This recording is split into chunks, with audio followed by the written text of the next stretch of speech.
সকালবেলা নূপুর এবং বাকিরা কথাকে বলাবলি করে, তোমরা যদি কালকে না আসতে তাহলে আমরা শেষ হয়ে যেতাম। এত বছরের সম্মান সব একদিনেই মাটিতে মিশে যেত। অন্যদিকে ম্যান্ডি প্রমিতকে বলে, তুমি যদি কালকে বাড়িটা কিনে নিতে তাহলে আমরা রিভেঞ্জ নিতে পারতাম। তখনই প্রমিত বলে, ওরা না তোমার বন্ধু হয়? ম্যান্ডি বলে, কিসের বন্ধু? ওরা জানতো আমি এভিকে ভালোবাসি, তারপরেও কেউ আমাকে সাপোর্ট করেনি। প্রমিত বলে, এই পৃথিবীতে একটা অস্ত্র দিয়ে সবকিছু অর্জন করা যায়, সেটা হচ্ছে বিশ্বাস।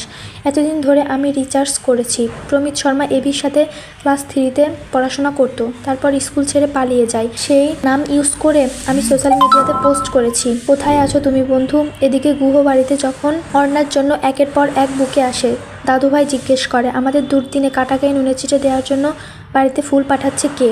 তখন অর্ণা বলে, মনে হচ্ছে প্রমিত। তখন অগ্নি বলে, প্রমিত তো গুহ ফার্মার সম্বন্ধে অনেক ভালো ভালো কথা বলেছে, সেই জন্য কারো আপত্তি থাকার কথা তো নয়। দাদুভাই তারপরে অগ্নিকে ডেকে বলে, গুহ ফার্মা একদিন ঘুরে দাঁড়াবে, সেদিন এই বাড়িটা আমি তোমার কাছ থেকে কিনে নেব। আমার যেই ব্যবসাকে আপনি এত বছর ছোট করেছেন, সেই ব্যবসার টাকা দিয়েই কিন্তু আমি এই বাড়িটা বাঁচিয়েছি, আর উনি নাকি আমাকে টাকা ফেরত দেবে।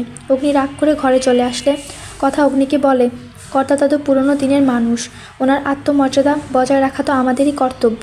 এইদিকে সোশ্যাল মিডিয়ায় অ্যানি যখন দেখতে পারে প্রমিত অগ্নির একটা ছোটবেলার ছবি দিয়ে পোস্ট করেছে, সঙ্গে সঙ্গে অগ্নিকে পোস্টটা দেখায়। অগ্নি বলে, সেই জন্যই তো বলি নামটা এত চেনা চেনা কেন লাগছে। আরে ও তো প্রমিত শর্মা, আমার ক্লাসে পড়তো, আমার ছোটবেলার বন্ধু। পরবর্তী পর্বে কিছু দৃষ্টিশক্তি হারানোর মিথ্যে সাক্ষী সাজিয়ে ম্যান্ডি গুহ ফার্মার নামে কেস করে।